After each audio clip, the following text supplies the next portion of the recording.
¿Y si no fuimos los primeros? ¿Y si milenios antes de que Egipto levantara sus pirámides y Sumeria escribiera sus primeras palabras, alguien más ya construía ciudades, dominaba la tecnología y miraba las estrellas desde este mismo planeta? La historia que nos cuentan en la escuela sigue una línea bastante clara.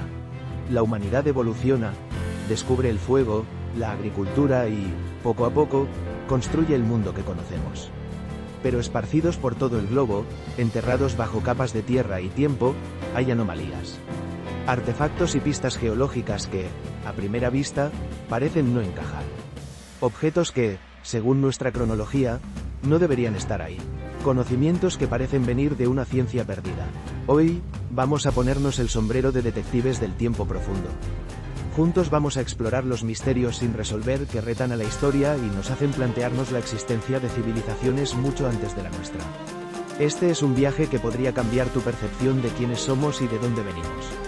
Antes de meternos de lleno en ruinas y artefactos, tenemos que hacernos una pregunta clave, una que los mismos científicos se han atrevido a formular. Si una civilización industrial como la nuestra hubiera existido hace, digamos, 100 millones de años, ¿quedaría alguna prueba? ¿Cómo la buscaríamos? Y no, esta pregunta no es el arranque de una novela de ciencia ficción. Es el corazón de un fascinante experimento mental propuesto en 2018 por Adam Frank, astrofísico de la Universidad de Rochester, y Gavin Smith, director del Instituto Goddard de Estudios Espaciales de la NASA. La llamaron la hipótesis siluriana, un divertido guiño a una antigua raza de reptiles inteligentes de la serie Doctor Who. Frank y Smith plantearon un escenario que da que pensar. Después de millones de años, casi todas las pruebas directas de una civilización, ciudades, fábricas, monumentos, habrían sido pulverizadas y recicladas por la geología de la Tierra. La tectónica de placas, la erosión y la sedimentación constante borran casi cualquier rastro. La fosilización es increíblemente rara. La probabilidad de que tu móvil o un rascacielos fosilice de forma reconocible después de eones es, básicamente, cero. Entonces, ¿estamos buscando en los lugares equivocados? La hipótesis siluriana sugiere que sí. En lugar de un martillo fosilizado, deberíamos buscar huellas indirectas, cicatrices a escala planetaria. Si una civilización anterior quemó combustibles fósiles a lo loco, como la nuestra, pudo dejar una anomalía en los registros de carbono de las capas de sedimento, un pico de CO2 que no tenga explicación natural. Si desarrollaron plásticos o químicos que no se biodegradan, podríamos encontrar sus moléculas en las rocas. ¿Y si tuvieron una guerra nuclear? Isótopos radiactivos de vida muy larga, como el plutonio 244, podrían ser el único monumento que quede de ellos, una firma fantasmal en la geología. Es fundamental entender esto. La hipótesis siluriana no dice que existió una civilización de dinosaurios inteligentes. No presenta pruebas de una humanidad anterior. Lo que hace, y por eso es tan importante para nuestro viaje, es darnos herramientas científicas para buscar lo desconocido.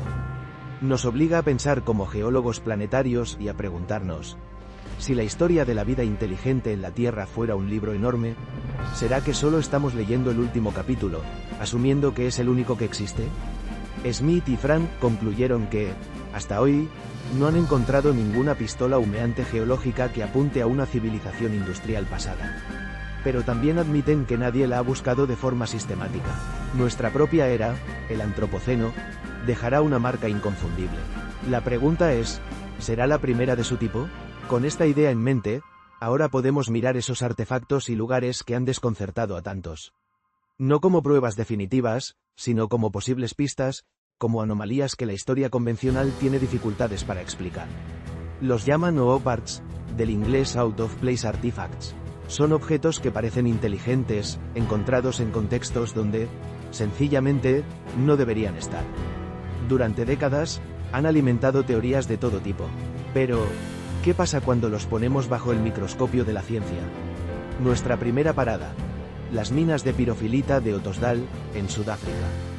Durante el siglo XX, los mineros empezaron a encontrar unas pequeñas esferas de metal. Lo increíble es su supuesta edad. La roca donde aparecen tiene unos 2.800 millones de años.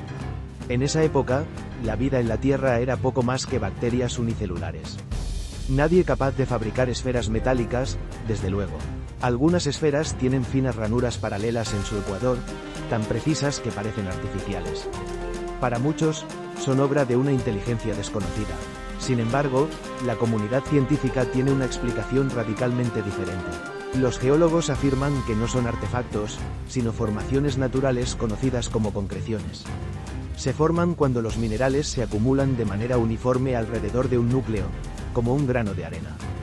Dependiendo de las condiciones, pueden crear esferas casi perfectas. Las ranuras, según ellos, son simplemente el resultado de las capas naturales del sedimento. En resumen, la ciencia ve en estas esferas un fenómeno geológico curioso, pero natural. No existe ninguna evidencia científica de que sean artificiales, y la explicación natural está ampliamente aceptada. Entonces, ¿por qué siguen fascinando? Quizás el misterio no está en la piedra, sino en nuestra necesidad de ver patrones e intención donde no los hay.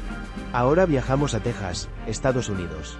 En 1936, una pareja encontró una extraña roca cerca de la localidad de London. Años después, al romperla, descubrieron la cabeza de un martillo de hierro con parte de un mango de madera. Lo increíble, supuestamente, era la roca. Decían que pertenecía al período Cretácico, de hace más de 100 millones de años. Un martillo de la era de los dinosaurios.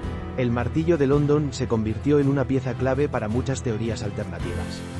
Pero la ciencia, de nuevo, enfrió los ánimos. Los análisis revelaron que la cabeza del martillo es de un tipo común usado por los mineros de la zona en el siglo XIX. El mango no está petrificado, sino carbonizado, algo que puede ocurrir en un tiempo relativamente corto. Y lo más importante, la roca no era un estrato del Cretácico. Es otra concreción.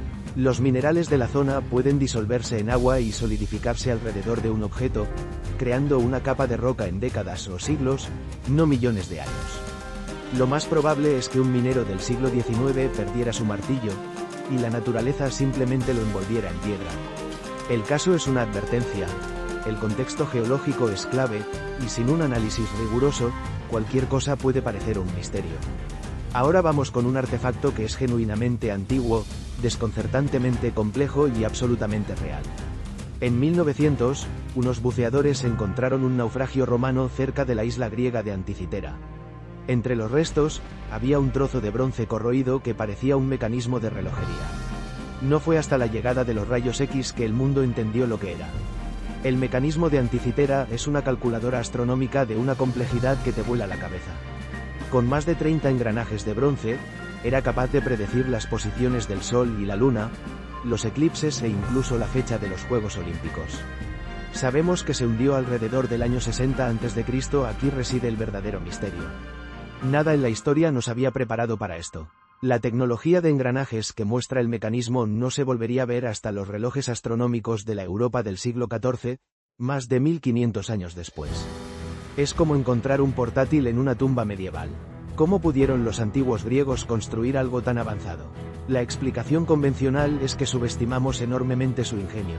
El mecanismo podría ser el único superviviente de una rica tradición de ingeniería que, por alguna razón, se perdió. No se transmitió, no sobrevivió a la caída de Roma y tuvo que ser reinventada 1,5 milenios más tarde. Pero para otros, esa explicación se queda corta. ¿Cómo aparece una tecnología tan sofisticada de la nada? ¿Y cómo desaparece por completo? Aquí nacen las teorías más especulativas. Que los griegos no lo inventaron, sino que lo heredaron de una civilización mucho más antigua. No hay pruebas de esto, pero el mecanismo nos obliga a aceptar una verdad incómoda. El progreso humano no es lineal.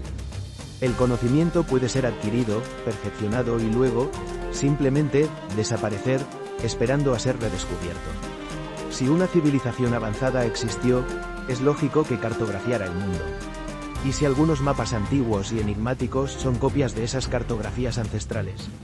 El más famoso es el mapa de Piri Reis, dibujado en 1513 por un almirante otomano. Muestra Europa, el norte de África y las costas de Brasil con una precisión bastante buena para la época. Pero el debate se centra en la parte sur del mapa. Una masa de tierra se extiende desde Sudamérica, y para muchos, es una representación asombrosamente precisa de una parte de la Antártida, sin hielo. El problema es que la Antártida no se descubrió hasta 1820, y su capa de hielo tiene millones de años. Cartografiar la costa rocosa requeriría tecnología moderna o haberla visto en un pasado remoto. El propio Piri Reis escribió que usó mapas muy antiguos, incluso uno de la época de Alejandro Magno. Esto alimentó la teoría de que tuvo acceso a cartografía de una civilización perdida. Sin embargo, los expertos en cartografía moderna tienen otra visión. Señalan que la supuesta Antártida no encaja realmente con la costa subglacial. Es mucho más probable que sea la costa de Sudamérica, doblada para caber en la piel de gacela, una práctica común entonces. La idea de que la muestra sin hielo también ha sido refutada, lo que unos ven como detalles de una costa rocosa, otros lo ven como decoración artística. Al final, el mapa es una fascinante compilación del conocimiento y las conjeturas del siglo XVI, no un eco de una era preglacial. El mapa de Piri Reis no está solo. Otros, como el de Oronteus Finaeus de 1531, también muestran un gran continente antártico.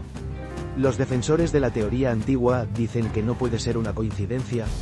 Todos debían estar copiando de una misma fuente perdida, quizás de la biblioteca de Alejandría. De nuevo, la explicación académica desmantela esta idea.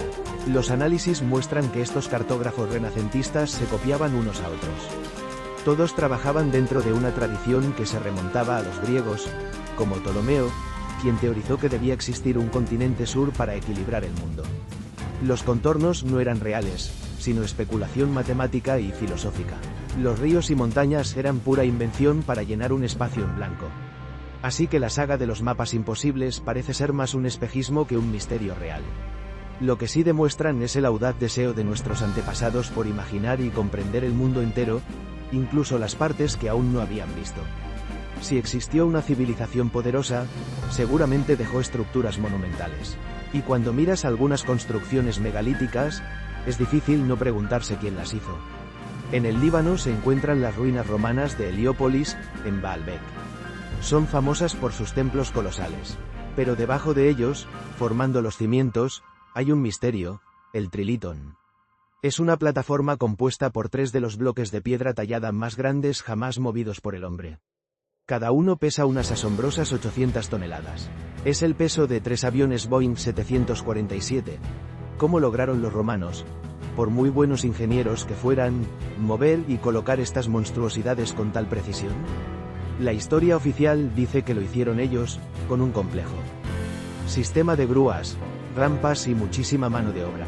Se considera que estaba en el límite teórico de su capacidad. Sin embargo, para muchos, esta explicación no basta. El salto en escala es demasiado grande. Esto ha llevado a teorías de que la plataforma es mucho más antigua, y que los romanos simplemente construyeron encima. Cerca de la cantera, el misterio se hace más grande. Allí yace un bloque aún más masivo, la piedra de la mujer embarazada, que pesa unas 1,200 toneladas. Nunca fue movido. ¿Por qué cortar bloques tan gigantes si moverlos era casi imposible? ¿O es que para ellos no lo era? Las teorías van desde tecnología sónica hasta ayuda extraterrestre, pero no hay ninguna prueba arqueológica que respalde nada de eso. Baalbek nos confronta con una hazaña de ingeniería que roza lo imposible, y la pregunta sigue en el aire. ¿Subestimamos a nuestros antepasados, o estamos viendo los restos de una tecnología que no podemos comprender? Ahora a China. En 1992, unos aldeanos decidieron drenar un estanque. Lo que encontraron fue la entrada a un mundo subterráneo. Descubrieron una vasta red de cavernas artificiales, hasta 24, todas talladas a mano en la roca. Las cuevas de Longview son un milagro de la ingeniería. Son enormes, se estima que se extrajeron casi 1 millón de metros cúbicos de roca. Pero lo más desconcertante es la precisión. Las paredes y techos están cubiertos de marcas de cincel paralelas, un patrón uniforme que se repite en todas las cuevas, como una firma. Y aquí viene el verdadero misterio. A pesar de la magnitud colosal de este proyecto, no existe ni un solo registro histórico que lo mencione.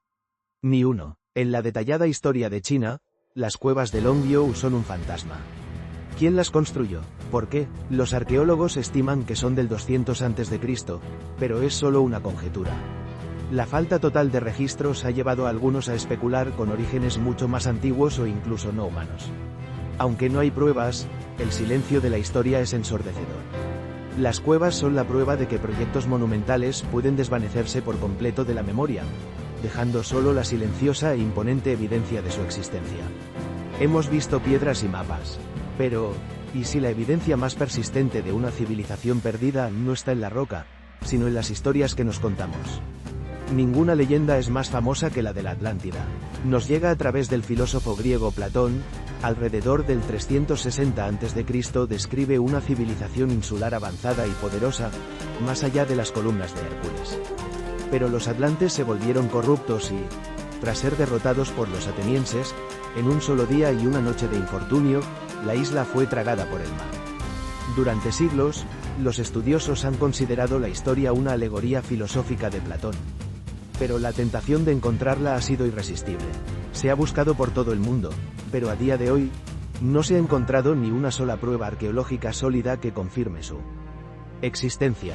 Para la ciencia, es un mito. Recientemente, algunas investigaciones se han centrado en el sur de España, donde imágenes por satélite revelaron formaciones que algunos afirmaron que coincidían con la descripción de Platón. Sin embargo, estas afirmaciones no han sido validadas por la comunidad arqueológica. La Atlántida sigue en el reino del mito, pero su persistencia nos dice algo sobre nuestro miedo a que nuestra propia civilización pueda desaparecer y nuestra esperanza de que existió un pasado más grande. La historia de una gran inundación que arrasa el mundo es uno de los mitos más universales de la humanidad. La epopeya de Gilgamesh en Mesopotamia, Noé en la Biblia, Deucalión en Grecia, y relatos similares en América y Oceanía. Todos cuentan la misma historia básica. La humanidad es casi aniquilada por un diluvio, y unos pocos supervivientes repoblan la Tierra. La explicación convencional es que estos mitos son el recuerdo de numerosas catástrofes locales, como inundaciones devastadoras en los valles fluviales donde nacieron las primeras civilizaciones. Pero hay otra interpretación, más radical. ¿Y si todos estos mitos son versiones distorsionadas de un único evento global que destruyó una civilización tecnológicamente avanzada? Una cultura madre. Según esta hipótesis, los supervivientes intentaron transmitir su conocimiento. Esto explicaría las similitudes en la arquitectura y mitología de culturas que supuestamente nunca tuvieron contacto. Los dioses que enseñaron a la humanidad serían los supervivientes. Es una idea seductora, pero hay que subrayarlo. No está respaldada por la evidencia arqueológica o genética. La ciencia convencional no ha encontrado rastro de una civilización global prehistórica. Aún así, el poder del mito persiste.